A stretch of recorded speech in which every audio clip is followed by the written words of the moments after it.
que estão na casa, porque a ideia era que eu estivesse presencialmente hoje, mas ficou corrido, porque cheguei tarde, estava chovendo muito, e aí achamos mais prudente que eu ficasse aqui por Viana mesmo. Então, iniciando, eu não consegui preparar uma apresentação em PowerPoint, tá? Então eu vou acompanhar aqui o meu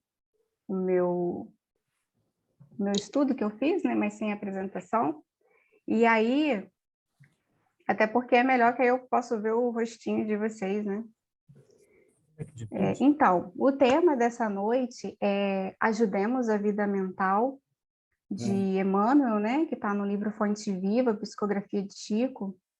E antes de eu ler, antes de eu recapitular a leitura, né, eu falei, caraca, a vida mental, tem tanta coisa que pode falar, né, a respeito da nossa vida mental. E aí mas eu precisava me basear, né, na reflexão de Emmanuel, então eu vou tentar trazer, quer dizer, eu vou compartilhar com vocês o que eu consegui assimilar nessa reflexão de Emmanuel sobre esse auxílio, né, à nossa vida mental. E aí Emmanuel começa, né, com um versículo bíblico que está lá em Mateus 4:5, que diz assim: e seguia-o uma grande multidão da Galileia, de Decápolis, de Jerusalém, da Judéia e de além do Jordão. Isso, a narrativa, né, o capítulo na íntegra vai falar que a multidão acompanhava Jesus porque ele estava, né, auxiliando muitas pessoas, curando e orientando, enfim, evangelizando. Então, as pessoas estavam sempre em busca de conforto. E aí, Emmanuel inicia a reflexão desse versículo dizendo que de século a século a multidão continua seguindo, sequiosa de conforto e revelação. Então, já há muitos séculos, né?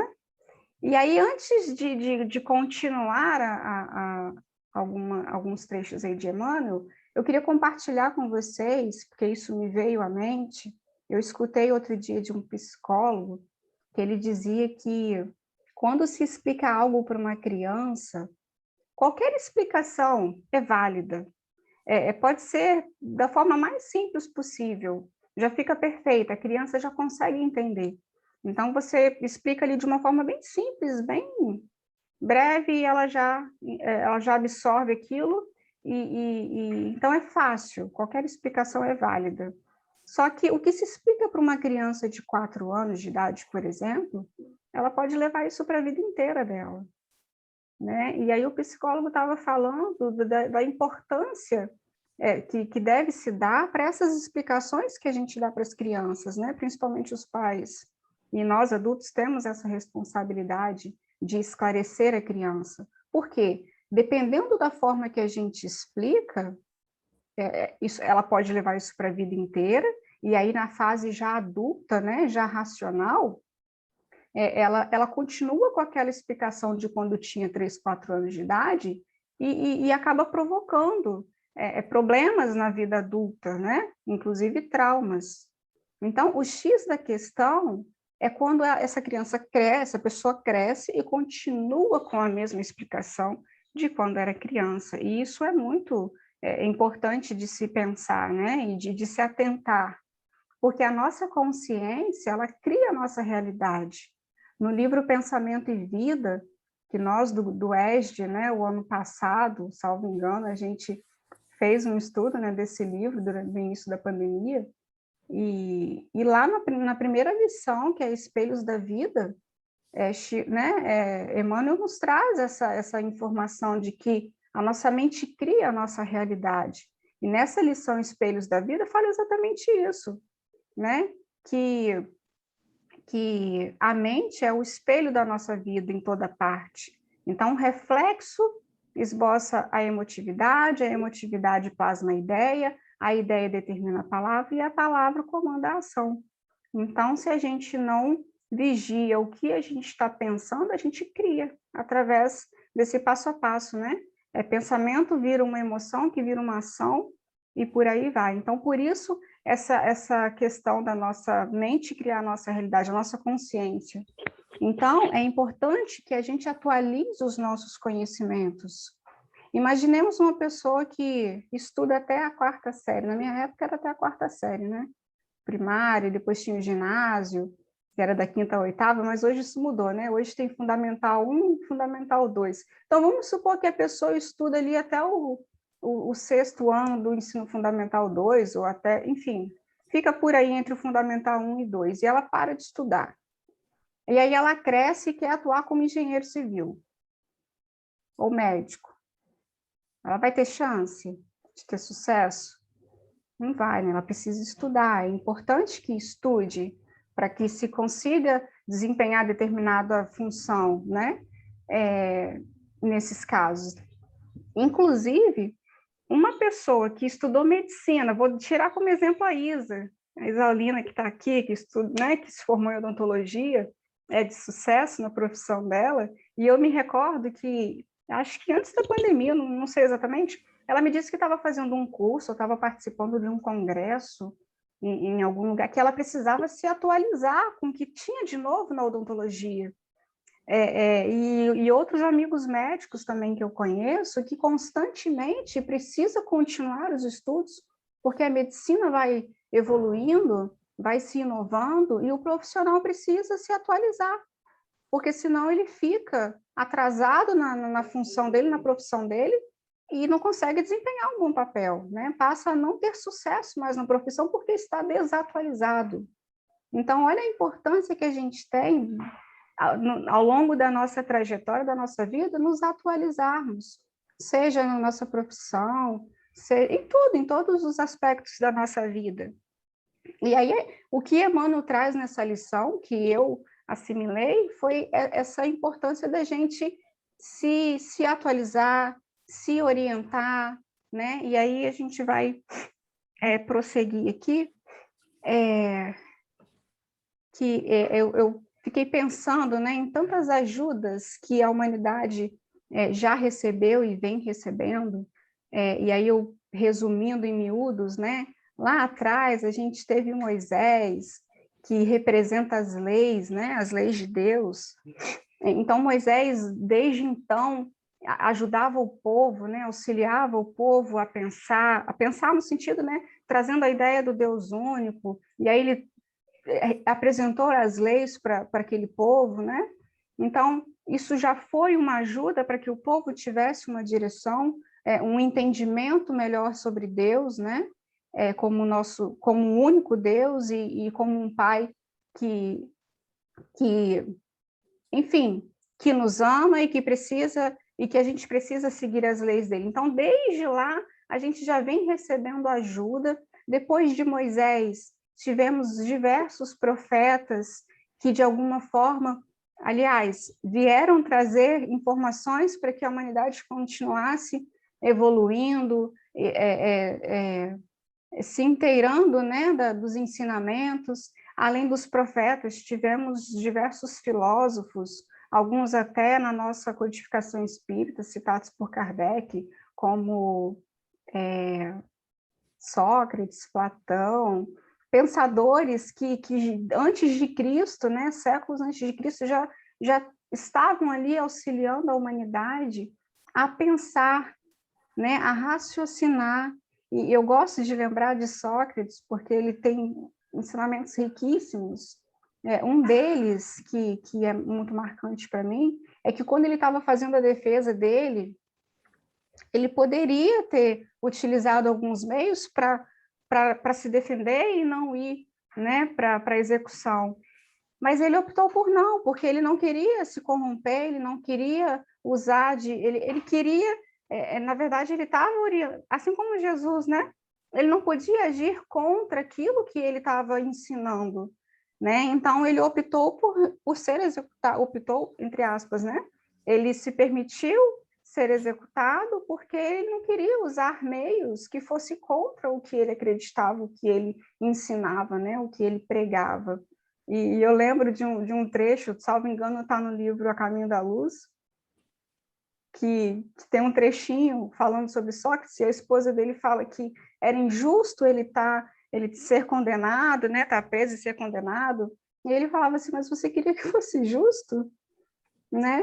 Então, olha o pensamento e a coragem de seguir aquilo que fala, né? Aquilo que se acredita.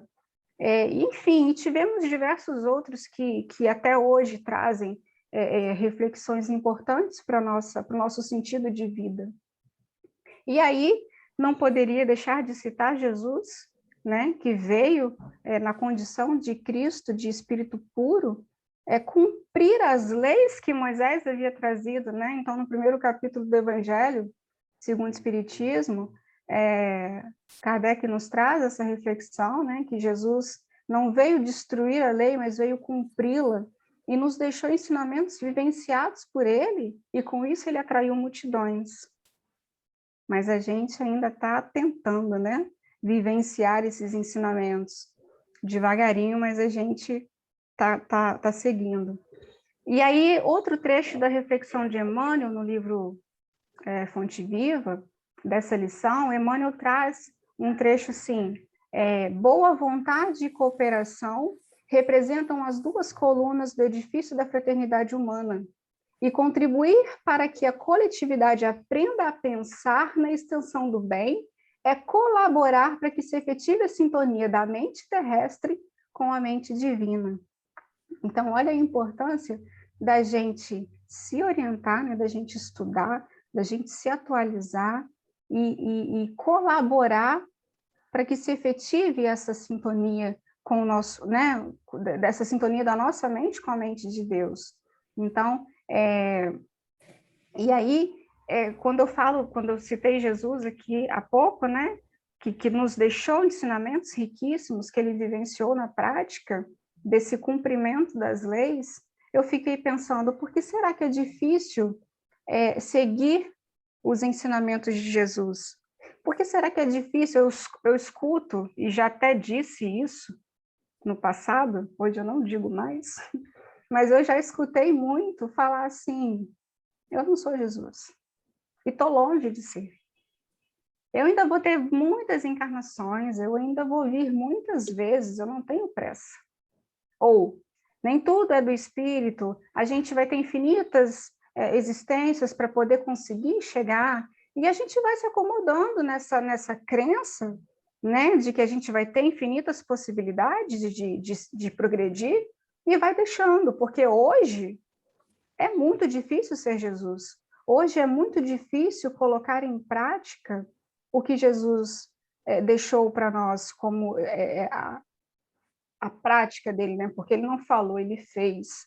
E eu fiquei refletindo sobre isso. Por que será que é difícil vivenciar o evangelho na íntegra, né? Porque a gente tenta, a gente faz uma coisinha e outra, e a gente fica até feliz com esse progresso, porque se a gente olhar para trás, né, a gente vem melhorando, graças a Deus, mas ainda assim é muito difícil vivenciar esse evangelho na íntegra. E aí, por que é tão difícil? Por que eu preciso esperar mais encarnações, mais oportunidades? E aí, a reflexão que eu peguei para mim desse questionamento que eu fiz é que a resposta está no nosso ego. É difícil vivenciar na íntegra porque o nosso ego atrapalha. Porque desculpa, eu, né? Eu particularmente, eu vejo que é difícil a gente colocar o evangelho em todos os aspectos da nossa vida. Então, então eu penso assim, na casa espírita é fácil vivenciar o evangelho. Porque eu estou na casa espírita, aí chega alguém para um atendimento fraterno, por exemplo, então eu sei as palavras que eu vou usar, porque eu estudo o evangelho. Em casa, eu tenho o grupo do EJA, eu tenho o EAD, eu tenho as palestras diversas que eu já assisti, então eu tenho um embasamento para poder auxiliar o meu próximo que vai lá na casa espírita. Mas eu consigo pôr isso em prática no meu trabalho, na minha casa, na minha rua com os meus vizinhos, ou com pessoas que eu não conheço? Eu consigo colocar o evangelho em qualquer lugar que eu esteja? Colocar no sentido de praticar o evangelho. Eu consigo praticar os ensinamentos do Cristo quando eu sou imposta, eu sempre gosto de citar esse exemplo, porque para mim é muito pertinente, para mim ele é muito corriqueiro, do trabalho. Aos amigos aqui do EAD, do EGE, talvez a gente já tenha conversado, talvez não, a gente já comentou sobre isso, e eu já coloquei isso, inclusive com a Carita, da dificuldade que a gente tem no nosso trabalho, porque a gente vive num plano físico, a gente está numa existência que a gente precisa trabalhar para manter o nosso sustento, né? Então, é importante manter o nosso trabalho. E só que, às vezes, a gente é pego numa situação, a gente é colocado numa situação que a gente é obrigado a fazer uma coisa que é contra a nossa moral, que nos faz regredir, ou que é contra os ensinamentos do Cristo. E aí vem a questão, por que eu não consigo vivenciar o evangelho no meu trabalho? Por que eu só consigo vivenciar ele em determinados locais? Porque se eu der uma negativa para o meu chefe, se ele falar, André, você vai fazer isso, e eu sei que isso que ele está pedindo para eu fazer é contra o evangelho, não é o que eu aprendo com o evangelho. E aí? Será que eu tenho coragem de colocar o meu emprego em risco e dizer para ele que não vou fazer isso? E isso é vivenciar o evangelho. Isso Sócrates fez antes mesmo da vinda do Cristo, né? Será que eu consigo? Eu tenho essa coragem? E esse é um exemplo do trabalho, né? Porque aí a gente fica, não, eu preciso do trabalho. Então eu tenho que fazer, porque senão eu vou ser mandado embora. E aí, como é que vai ser? Será que a gente consegue ter coragem, confiar que o melhor vai acontecer? Que se eu for dispensada do meu emprego, eu vou ter uma outra oportunidade? Será que eu consigo acreditar nisso? E aí eu sempre lembro também de outro ensinamento do Cristo, quando ele disse, tudo que pedires, crendo, receberão. A gente crê no que a gente pede. Enfim, e aí, com base nessa vivência do evangelho no nosso trabalho, que eu acho que é um dos desafios maiores que a gente tem, de colocar o evangelho, esses dias no LinkedIn, eu acompanho o LinkedIn, e aí tinha uma postagem do Mário Sérgio Cortella falando sobre a fertilização do ódio. Eu não escutei o áudio dele, né? Era um áudio curto, 2 minutos, eu não cheguei a escutar o áudio, mas eu fui nos comentários para entender o que as pessoas estavam falando do áudio dele, do post dele, que estava falando sobre o ódio. E aí eu li diversos comentários, e eu li um comentário de um jovem, eu até separei ele aqui para compartilhar com vocês, porque eu quis responder, mas eu acabei não respondendo. Ele comentou assim, uma pessoa comentou, né, sobre o post do Mário Sérgio Cortella, e o rapaz respondeu assim, muito bem colocado, mas em tempos sombrios, onde temos menos oportunidades, e quando existe oportunidade, já que estamos numa plataforma de emprego, o valor amor fica para depois. Ou seja, o evangelho não é considerado, né? Então, eu fiquei pensando, poxa, mas tem valor sim, porque não está na pessoa, não está na empresa, está em nós. Então, aonde a gente vivenciar o evangelho, vai estar sendo considerado. Está em nós isso. E aí eu cheguei a formular uma resposta para ajudar ele a pensar a respeito. E aí, não sei o que aconteceu, o negócio saiu da página, eu perdi o texto que eu tinha escrito, eu falei, deixa eu continuar lendo. E aí, ainda bem que eu não respondi, porque logo abaixo tinha uma resposta melhor do que a que eu ia colocar.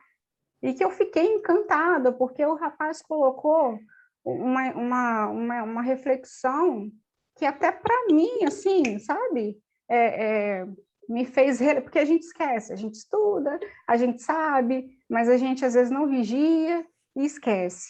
Olha a resposta que o rapaz colocou. Ele falou assim, é muito mais fácil odiar. É mais fácil a gente ficar com raiva, né? Do que a gente compreender, ter a paciência, entender que o outro está num processo evolutivo dele. Então, é mais fácil ficar com raiva. Então, o cara colocou, é muito mais fácil odiar. Mas também é muito mais fácil amar.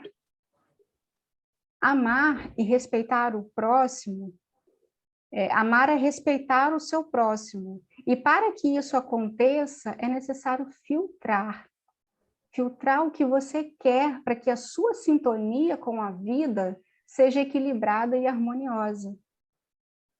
Possuímos o poder do livre-arbítrio justamente para esse fato. Quando sintonizamos uma frequência de rádio que não nos agrada, a gente imediatamente muda de rádio. Né? A gente bota lá uma rádio, não gostou da música, a gente muda.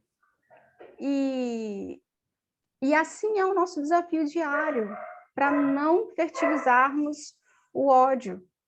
Tudo começa com a questão da conduta pessoal de cada um. Ou seja, você age ou reage. Então, essa resposta dele foi até melhor do que a que eu ia colocar. Porque está em nós. Não está no meu chefe. Não está na empresa. O evangelho está em mim. A decisão, o livre-arbítrio, está na minha mão. E aí eu tenho que lembrar de Sócrates. E aí eu vou usar desse artifício aqui, eu vou corromper aqui o que eu acredito, ou eu vou ter coragem de recusar e seguir o meu caminho com o que eu acredito, sem medo. Mas aí, voltando lá na lição de Emmanuel, ele finaliza a lição dizendo o seguinte: auxiliemos o companheiro a produzir quanto possa, dar de melhor no progresso comum, no plano, no ideal e na atividade em que se encontra. Orientar o pensamento, esclarecê-lo e sublimá-lo é garantir a redenção do mundo, descortinando novos e ricos horizontes para nós mesmos.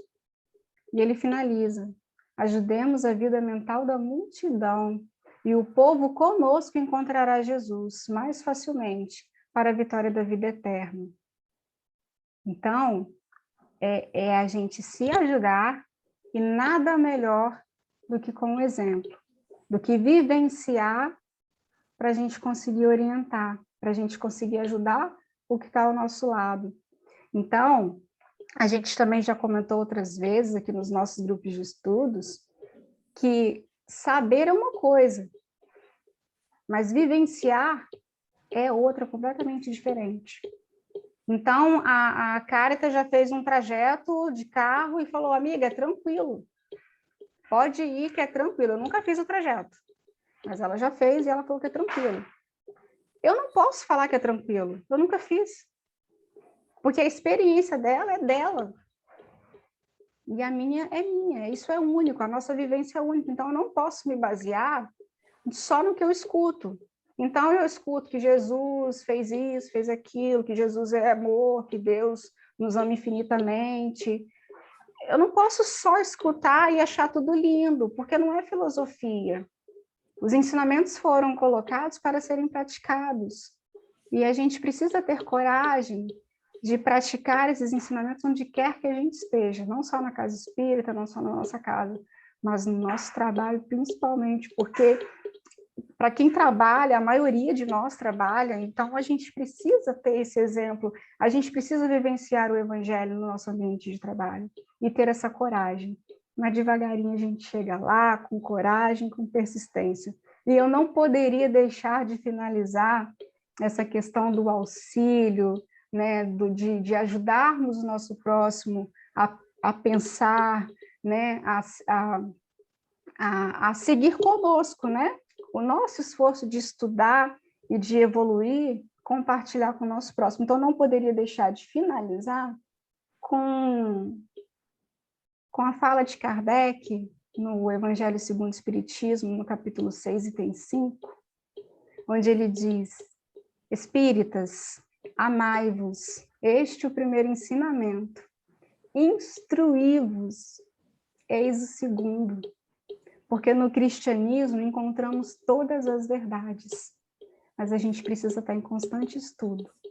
A gente precisa entender e vivenciar.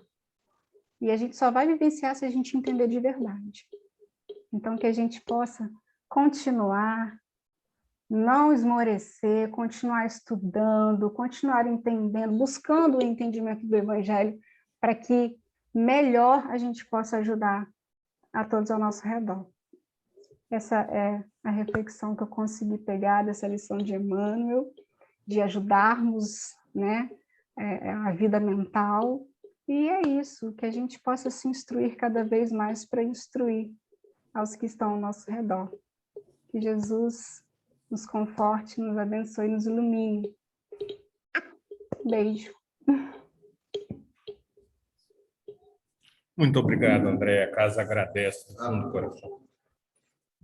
Tá aberto. Muito obrigado, foi muito bom. Eu agradeço a todo dia, o dia que eu pude entrar aqui nessa casa abençoada, que me fez enxergar que a evolução é para frente que a gente anda e todo mundo, um dia a gente vai chegar lá. É persistência, disciplina, disciplina e disciplina.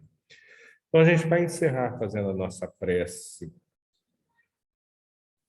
agradecendo mais uma vez pela oportunidade de estar aqui nessa casa abençoada, nessa sala, seja por via Zoom, seja aqui fisicamente, agradecendo já entender que é muito bom estar aqui, envolvido por esse laço de companheirismo e amor, que emana sempre de Deus, nosso Pai. Que tenhamos um excelente final de noite, amanhã um dia de trabalho honesto, cheio de problemas, mas quem não os tem, é assim que a gente evolui, é assim que a gente aprende, aos trancos e barrancos. Que o Mestre Jesus nos ampare a todos. E a gente agradece e encerra por aqui. Muito obrigado, Mestre Jesus. E não seria eu, mas se não pedisse para todo mundo ficar aqui para tirar um print